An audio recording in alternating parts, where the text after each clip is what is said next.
तर गणपती बाप्पा मोरया. सर्व माझ्या बेदर चॅनलमधल्या सबस्क्रायबर सर्वांना माझं परत एकदा नमस्कार, राम राम. तर माऊली भक्तांनो आणि गणेश भक्तांनो, तुम्ही जर मागलची ही तयारी पाहत असाल तर सुंदर असं आमचं प्रतिवर्षाप्रमाणे ह्या वर्षी माऊली सार्वजनिक गणेश मंडळाचं सुंदर असं नियोजन या ठिकाणी तुम्ही पाहू शकता. थांबा घेतो, आधी माहिती द्यावं लागतंय हे काय. तर आता ज्या ठिकाणी आमचं सुंदर असं मंडप पूजन झालेलं आहे नारळ वगैरे फोडून अध्यक्षाच्या हातानं, तर या ठिकाणी सर्वजण तुम्ही जर इथं पाहत असाल तर असं ट्रक भरून खतरनाक असं नियोजन या ठिकाणी आहे. आणि सर्वजण आमचे मंडळाचे पदाधिकारी असतील सर्वजण या ठिकाणी तुम्ही पाहत असाल सुंदर असं नियोजन आहे. गेल्या वर्षी ह्याच माऊलीचं मंडप होतं, एक होतं, पण ह्या वर्षी 2 आणि पुढल्या वर्षी 3.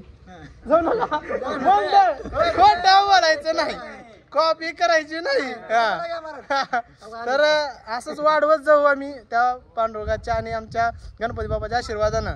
सुंदर असं यावर्षी नियोजन या ठिकाणी माऊली सार्वजनिक गणेश मंडळामध्ये होणार आहे. सुंदर कार्यक्रम आणि अतिशय छान असं गणपतीचं डेकोरेशन वगैरे होणार आहे.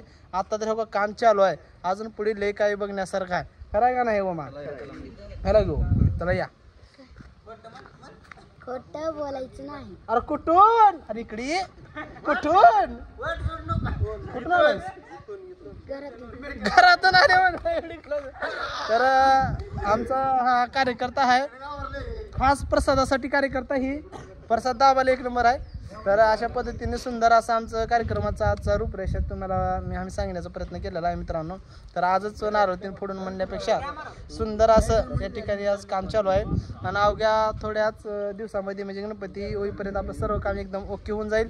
आणि सुंदर असं डेकोरेशन मी परत एकदा ब्लॉग मार्फत दाखवण्याचा प्रयत्न करेन. तर आपला छोटासा ब्लॉगमध्ये आपल्या सर्वांचं पुन्हा एकदा स्वागत करतो आणि कार्यक्रमाची सांगतासाठी असं जाहीर करतो. गणपती बाप्पा मोरया.